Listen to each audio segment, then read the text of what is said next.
Okey, pada hari ini Encik akan memberitakan tentang pasal keluaran yang ke-23, iaitu tentang peraturan tentang hak-hak manusia, tentang peraturan dan juga tentang hak-hak manusia.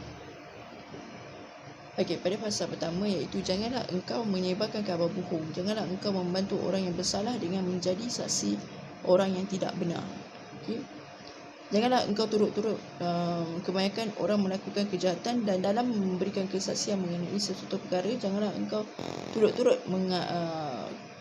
kebanyakan orang membelokkan hukum. Juga janganlah memihak kepada orang miskin dalam perkaranya. Okey, janganlah kamu janganlah memihak kepada orang miskin dalam perkaranya. Apabila engkau melihat lembu musuhmu atau kedaimu yang sesat, maka segeralah kau kembalikan binatang itu. Apabila engkau melihat rebah kedaimu kerana berat bebannya, maka janganlah engkau enggan menolongnya. Janganlah engkau enggan menolongnya.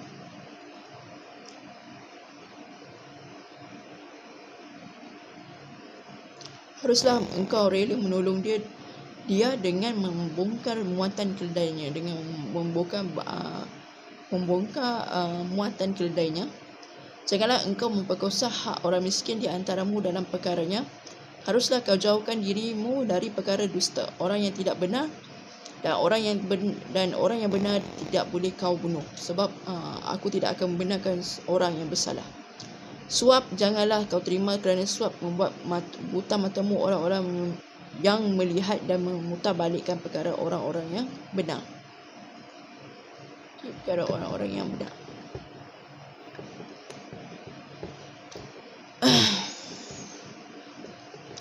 Orang asing janganlah kamu tekan, kerana kamu sendiri telah mengenal keadaan jiwa orang asing, sebab kamu pun dahulu adalah orang asing di tanah Mesir.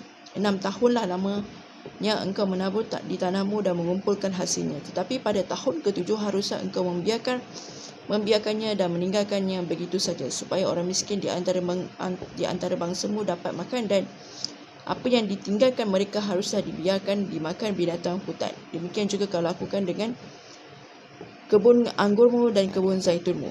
6 hari lamanya engkau melakukan pekerjaanmu, tetapi pada hari ke-7 haruslah engkau berhenti, supaya lembu dan kedaimu tidak bekerja, dan supaya anak budakmu perempuan dan orang asing melepaskan lelah. Dalam segala hal yang kufirmankan kepadamu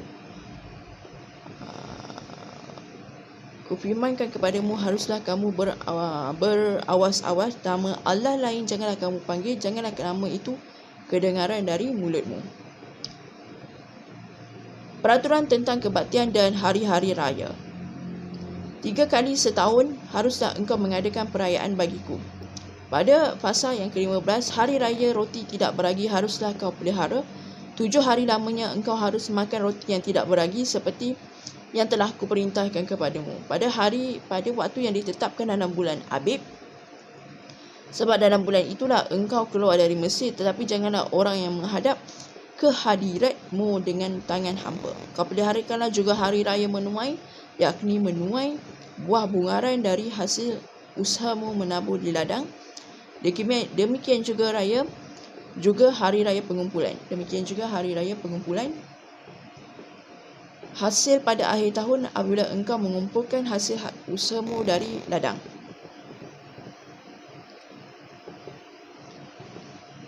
Tiga kali setahun semua orangmu yang laki-laki harus menghadap ke hadirat Tuhanmu Tuhan. Janganlah kau persembahkan darah korban sembelihanmu yang kepadaku beserta sesuatu yang beragi, dan janganlah lemak korban pada hari rayaku bermalam sampai pagi. Yang terbaik dari buah bungaran hasil tanahmu haruslah kau bawa ke dalam rumah Tuhan Allahmu. Janganlah kau masak anak kambing dalam susu induknya. Pasal keluaran yang ke-23. Dalam bab janji dan teguran kepada Israel.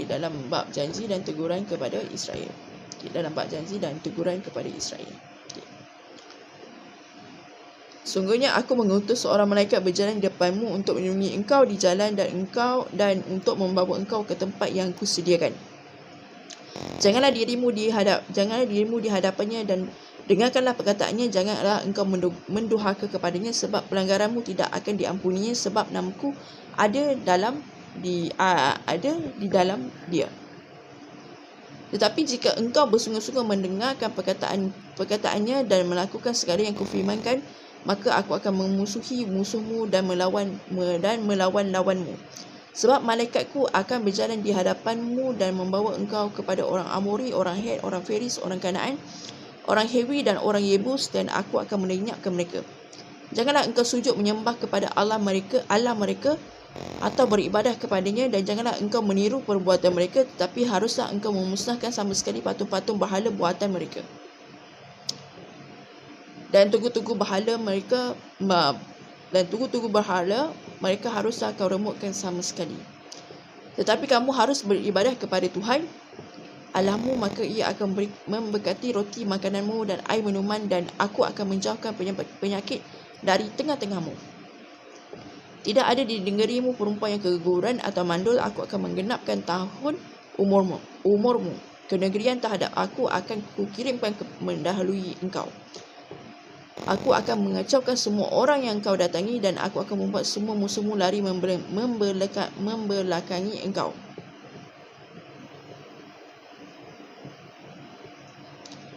Lagi aku akan melepaskan tabuhan mendahului engkau, sehingga binatang-binatang itu menghalau orang Hewi, orang Kanaan dan orang Het itu dari depanmu. Aku tidak akan menghalau mereka dari depanmu dalam 1 tahun, tapi negeri itu jangan menjadi sepi, dan segala binatang di hutan jangan bertambah banyak melebihi engkau.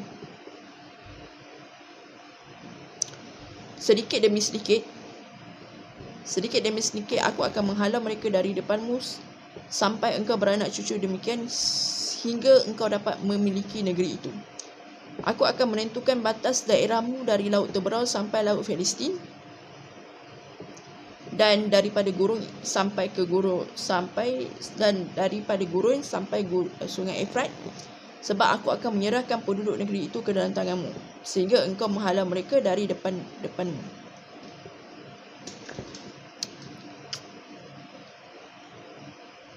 Janganlah mengada perjanjian dengan mereka ataupun dengan Allah mereka.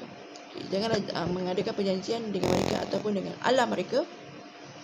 Mereka tidak akan tetap diam di negerimu, supaya mereka jangan membuat engkau berdosa kepadaku dengan beribadah kepada Allah mereka dengan mereka, sebab itulah hal itu menjadi jurat bagimu. Okey, begitulah tentang fasa keluaran yang ke-23, okey, yang menjadi teguran daripada Allah kepada orang Israel, right? Kepada orang Israel, tentang teguran Allah kepada orang Israel, dan juga musuh-musuh orang Israel yang sentiasa membuat kekacauan, dan sebab itulah Allah membuat perjanjian dan memberi teguran kepada Israel, dan sentiasa memberi teguran kepada orang Israel supaya berhati-hati dalam apa jua perkara yang telah dilakukan. Begitu jelah fasa Injil yang ke-23. Semoga kita sentiasa menyayangi antara sesama kita dan memberkati kita semua. Okey, walaupun apa di mana anda berada dalam satu dunia, terima kasih kerana menonton video saya, dan thank you for watching, and keep viewing my video, and the world need always keep spinning. Okay, whatever will happen, I always pray that you always in good condition and healthy life. Alright, okay, bye.